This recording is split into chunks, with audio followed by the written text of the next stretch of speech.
ধানের ফুল অবস্থায় কৃষক ভাইদের জরুরি পরামর্শ। প্রথম স্টেপ, ফুল অবস্থায় কীটনাশক ছত্রাকনাশক বীজের স্প্রে করা যাবে না।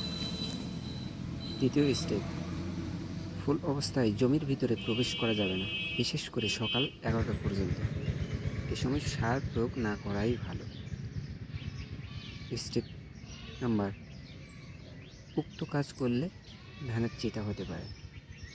পরের স্টেপ, ফুল অবস্থায় যদি পেনিক্লিন ব্লাইট রোগ দেখা যায় তাহলে বিকেলে অবশ্যই ব্যাক্টোবন কিংবা নেপসিলিন ব্রাকটাপ যে কোনো একটি স্প্রে করে দিবেন বিকেলবেলা।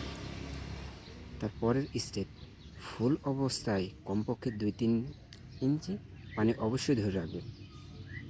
তারপরের স্টেপ, ধানের ফুল ঝরে যাওয়ার সাথে সাথে টাইসাইক্লোজল বা টেবুকোনাজলের গ্রুপে ছত্রাকনাশক স্প্রে করে দেবেন, তাহলে অন্তত ভালো রেজাল্ট পাবেন।